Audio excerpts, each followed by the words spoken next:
Good morning, everyone. Welcome you all in the second online lecture of BME. In this lecture, we are going to study about the remaining belt drive, rope drive, chain drive. Okay. In the last lecture, we discussed about the different belt drives and what is the power transmission elements, individual drive क्या होती है, group drive क्या होती है, बराबर है. तो belt drive कौन सी हमने डिस्कस कर ली. First one is the open belt drive. Open belt drive हम कब यूज करते हैं, जब साफ पैरेलल हो और हमें सेम डायरेक्शन में पावर ट्रांसमिट करना हो. मतलब क्लॉकवाइज अगर ड्राइवर रोटेट हो रहा है और क्लॉकवाइज ड्रिवन को रोटेट करना है तो हम ओपन बेल्ट ड्राइव यूज करते हैं. उसके बाद में हमने देखा क्रॉस बेल्ट ड्राइव. तो क्रॉस बेल्ट ड्राइव कब यूज करते हैं हम, जब हमें ऑपोजिट डायरेक्शन में पावर ट्रांसमिशन करना हो. मतलब ड्राइवर जो है वो क्लॉकवाइज रोटेट हो रहा हो और ड्रिवन को मुझे एंटी क्लॉकवाइज रोटेट करना हो. बट शाफ्ट तो कैसे होने चाहिए, दोनों के दोनों पैरेलल ही होने चाहिए. ओके. बेल्ट ड्राइव का पावर ट्रांसमिशन जो होता है वो विथ पुली, मतलब थ्रू दी पुली होता है, राइट. तो पुली तो चाहिए ही, हर एक शाफ्ट पर पुली लगी हुई होती है और पुली पर हमारा बेल्ट जो है वो लगा हुआ होता है. और नेक्स्ट जो थी वो थी quarter turn belt drive. Quarter turn belt drive में क्या होता है, जब शाफ्ट जो है वो 90 डिग्री एंगल पर हो और हमें पावर ट्रांसमिशन करना है तब हम quarter turn belt drive use करते हैं. उसके बाद में था आइडलर पुली. आइडलर पुली के बाद में हमने देखा आइडलर पुली क्यों यूज़ करते हैं, to increase the angle of contact. उसके बाद में हमने फास्ट एंड लूज पुली देखा. फास्ट एंड लूज पुली हम क्यों यूज़ करते हैं, अगर हमें ड्राइविंग शाफ्ट को स्टॉप नहीं करना है और ड्रिवन शाफ्ट को स्टॉप करना है तो हम क्या करेंगे, बेल्ट जो है वो लूज पुली पर ट्रांसफर कर देंगे और लूज पुली जो है उसका लूज कांटेक्ट रहता है विद द शाफ्ट. तो इसी वजह से पुली रोटेट होगी बट ड्रिवन पुली रोटेट होगी बट शाफ्ट रोटेट नहीं होगा, जो यहाँ पे फिगर में दिख रहा है, राइट. ड्रिवन पुली रोटेट होगी बट ये शाफ्ट रोटेट नहीं होगा. जैसे ही हम बेल्ट को फास्ट पुली पर ट्रांसमिट कर रहे हैं तो ड्राइवर भी रोटेट होगा, उसके साथ साथ में ड्रिवन भी रोटेट होना शुरू हो जाएगा, क्योंकि फास्ट पुली जो है वो मशीन शाफ्ट के साथ रिजिडली कनेक्ट रहता है, राइट. क्लियर हो. उसके बाद में कॉर्न पुली. तो corn pulley next one is the step और cone pulley drive. Yes, corn pulley drive. तो कॉर्न पुली ड्राइव जो है वो हम क्यों यूज़ करते हैं, तो ये जो है वो हमारा ड्राइविंग शाफ्ट है, मतलब मेन शाफ्ट है. ये जो है वो हमारा ड्रिवन शाफ्ट है. सपोज हमें स्पीड जो है उसको वरी करना है. स्पीड वरी करना है मतलब सपोज पहले जो थी हमें कुछ ज़्यादा स्पीड मिल रही थी, हमें कुछ उसमें कम करना है तो कैसे करेंगे. अगर इस तरह की पुली रही तो नहीं कर पाएंगे. बट अगर हम कॉर्न पुली यूज़ करते हैं तो कॉर्न पुली में क्या होता है कि हम बेल्ट को मूव कर सकते हैं.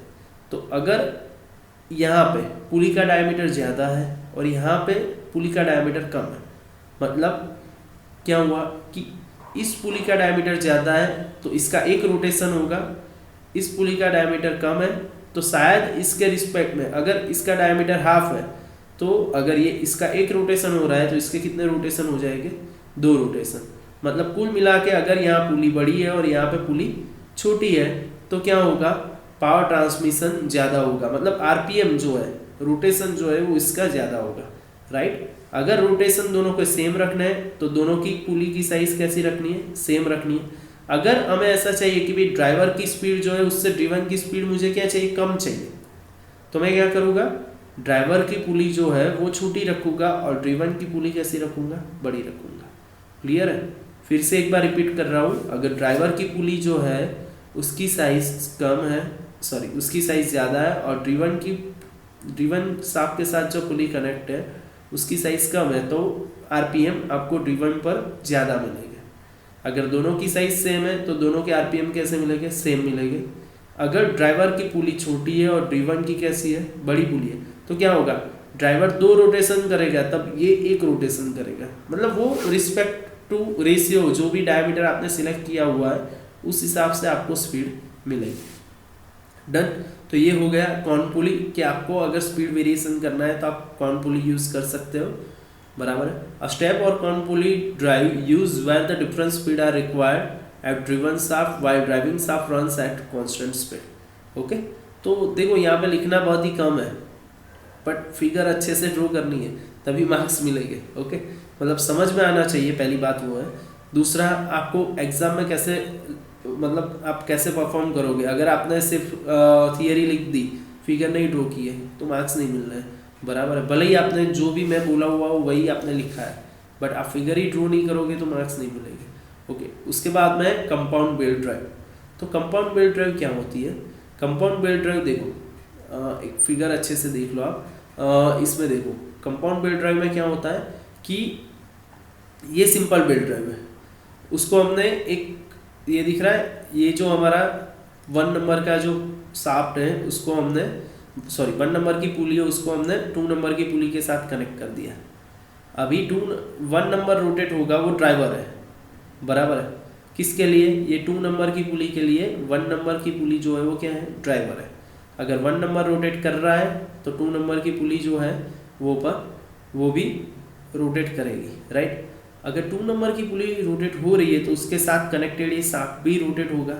अगर शाफ्ट रोटेट हो रहा है तो ये 3 नंबर की पुली जो है वो भी रोटेट होना शुरू कर देगी, बराबर है। क्लियर हो रहा है मैं क्या बोल रहा हूँ? 1 से 2 नंबर की पुली रोटेट हुई, 2 से 3 नंबर की पुली क्यों रोटेट हुई? क्योंकि वो दोनों एक ही शाफ्ट पर है। तो अगर एक ही शाफ्ट पर एक से ज़्यादा पुली हम अटैच करते हैं तो उसको हम कहते हैं कंपाउंड बेल्ट ड्राइव, बराबर है। क्या कहते हैं? Compound belt drive. अभी देखो आगे भी क्या होता है कि भाई ये 3 नंबर की पुली से 4 नंबर की पुली जो है वो रोटेट हो रही है, तो 4 नंबर की पुली के लिए ड्राइवर कौन हुआ? 3 नंबर की पुली, बराबर है। जबकि 1 और 2 मतलब फर्स्ट एंड सेकंड में से ड्राइवर कौन हुआ? फर्स्ट हुआ। और थर्ड और फोर्थ में से ड्राइवर कौन हुआ? थर्ड हुआ, बराबर है। मतलब कुल मिला के देखो यहाँ पे लिखा हुआ है ड्राइवर, उसके बाद सेकंड नंबर की पुली ड्रिवन, फिर थर्ड नंबर की पुली ड्राइवर और फोर्थ नंबर की पुली ड्रिवन। ओके, तो इस हिसाब से भी आप पावर ट्रांसमिट कर सकते हो कि पहले आपने यहाँ से यहाँ किया और फिर यहाँ से यहाँ। उसमें आपको स्पीड वेरिएशन से लेके सब कुछ, टॉर्क भी अलग अलग तरीके से आप इस पर अचीव कर सकते हो। डन? क्लियर हो रहा है थोड़ा बहुत? Okay good. चलो, तो ये हो गई टाइप्स ऑफ बेल्ट ड्राइव। तो टोटल 7 टाइप्स थे बेल्ट ड्राइव के, बराबर है। उसमें आज तो हमने 2 ही टाइप स्टडी किए, एक जो थी वो थी कॉर्न पुली और उसका दूसरा नाम है step pulley.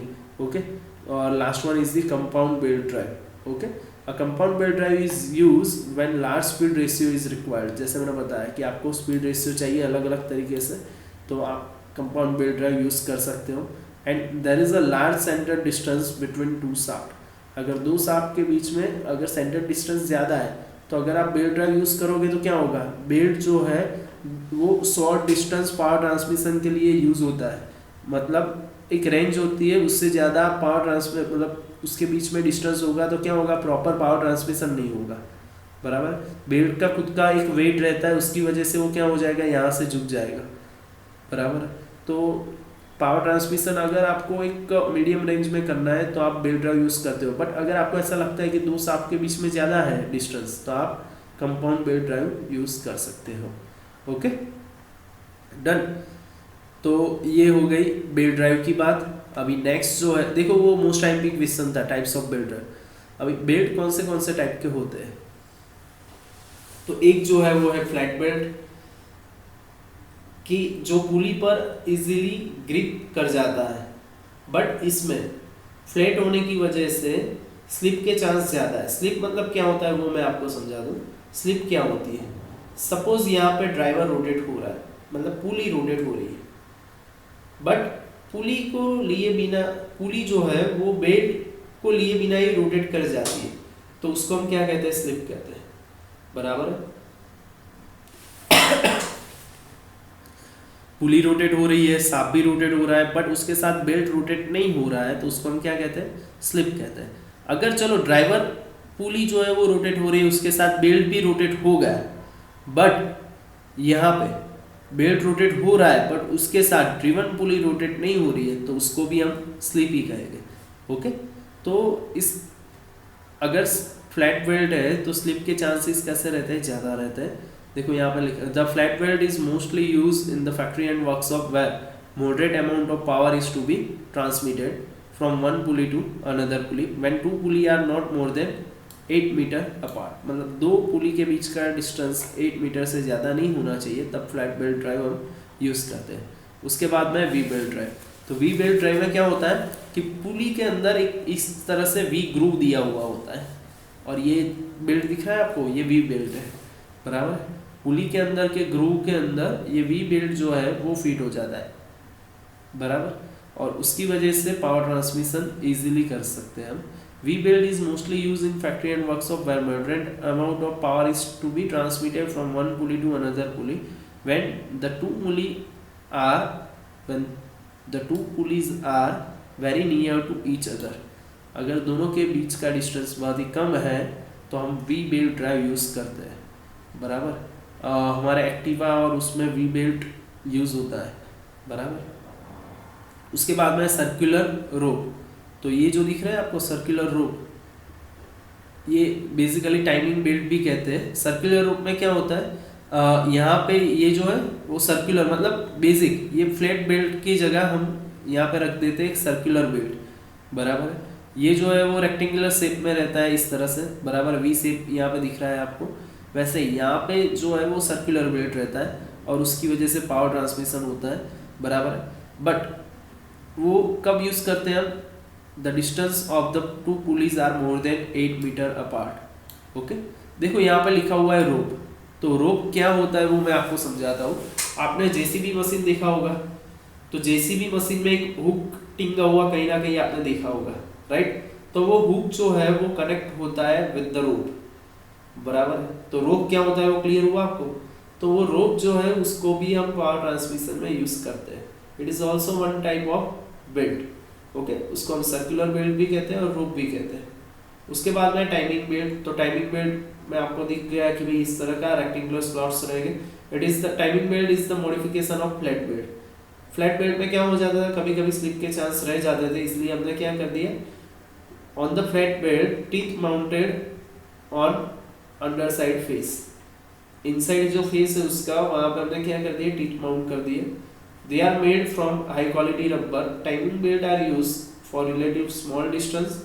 It is costlier than the flat belt and V belt. Okay, तो टोटल 4 टाइप के बेल्ट हो गए, flat belt, V belt, circular belt and timing belt. Now difference between flat belt and V belt, तो it is suitable for the moderate power transmission when distance is large, मतलब 8 metre. Okay, it is suitable for the large, देखो यहाँ पे moderate power transmission है, यहाँ पे large power transmission है। Okay, but distance कैसा होना चाहिए, स्मॉल होना चाहिए। ओके, दो शाफ्ट के बीच का डिस्टेंस कैसा होना चाहिए, स्मॉल होगा, तभी हम वी बेल्ट ड्राइव यूज करेंगे। There is a chance of slip due to friction grip between pulley and belt. There is a less chance of slip due to frictional grip between belt and pulley। देखो यहाँ पे V belt में slip के chance कम होते हैं क्योंकि V shape groove में पुली रहती है और V बेल्ट हम यूज कर रहे हैं, तो उसी वजह से एक जो पकड़ रहनी चाहिए वो, मतलब एक जो फ्रिक्शन क्रिएट होना चाहिए वो V बेल्ट में ज्यादा रहता है।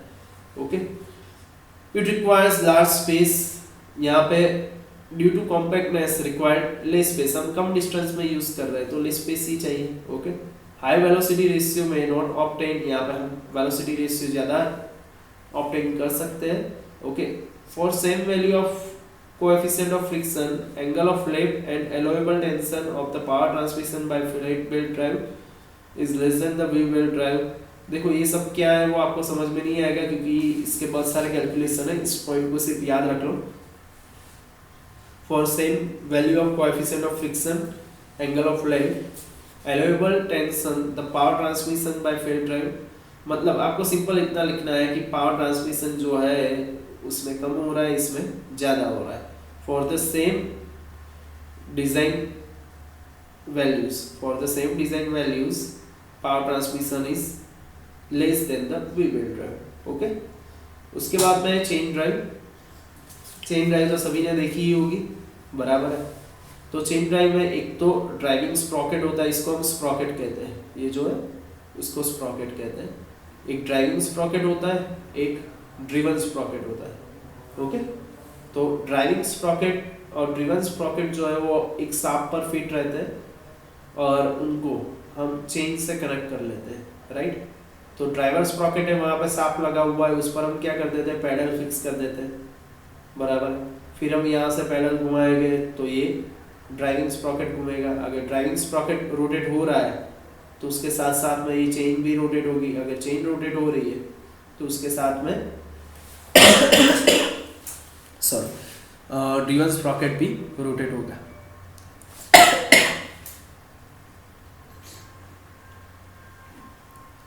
तो ये हो गए चेन ड्राइव के कंपोनेंट। चेन ड्राइव जो है वो हम अगर डिस्टेंस जो है वो कम हो तब यूज़ करते हैं। एडवांटेज क्या है तो देखो, ये जो है वो फ्रिक्शन से चलने वाली ड्राइव नहीं है, it is the positive drive. मतलब यहाँ पे कहीं पे स्लिप के चांस नहीं है, बराबर है। चेन रोटेट होगी तो स्प्रॉकेट रोटेट होगा ही होगा, बराबर है। स्प्रॉकेट रोटेट हो रहा है तो चेन रोटेट होगी, चेन रोटेट होगी तो स्प्रॉकेट रोटेट होगा, बराबर है। एक दूसरे को लिए बिना इसमें से कोई भी चीज़ रोटेट नहीं होने वाली है। हाँ, वो बात अलग है, ये चेन यहाँ से निकल जाती है और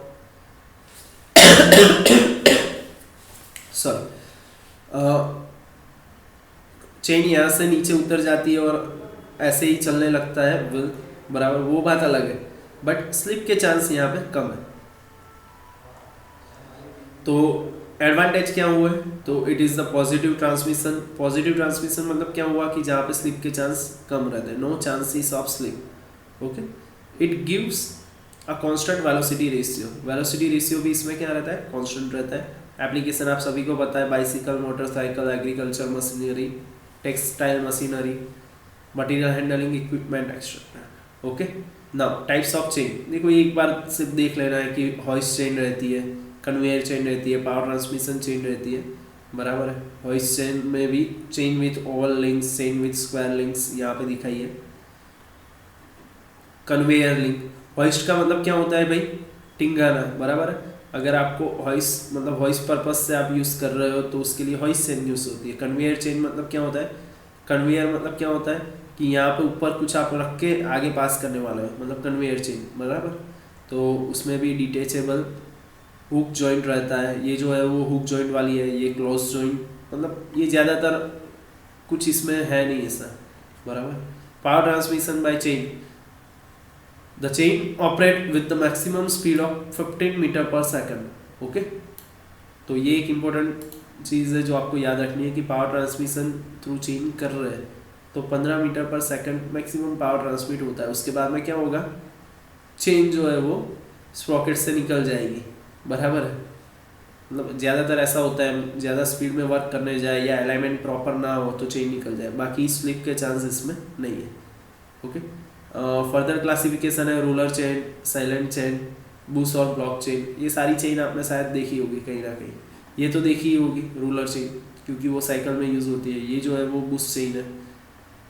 उसके बाद में साइलेंट चेन। साइलेंट चेन में क्या होता है कि भाई ये रेगुलर चेन में आपको ऑयलिंग करना पड़ता है क्योंकि फ्रिक्शन भी कम हो और आवाज़ भी कम हो, जबकि यहाँ पे क्या होता है कि आवाज़ बहुत ही मतलब आवाज़ जो है वो बहुत ही मतलब नॉइजलेस है। ओके, साइलेंट चेन जैसे नाम में ही लिखा हुआ है। Okay, done. तो ये हो गई आपकी टाइप्स ऑफ चेन, बराबर है। तो कुल मिला के आज के लेक्चर में हम इतना रखते हैं। नेक्स्ट लेक्चर में हम गियर ड्राइव जो है वो डिस्कस करेंगे, बराबर है। तो टोटल 3 लेक्चर में ऑलमोस्ट आपका ये चैप्टर जो है वो कंप्लीट हो जाएगा, बराबर। So thank you very much to attend the lecture. Thank you.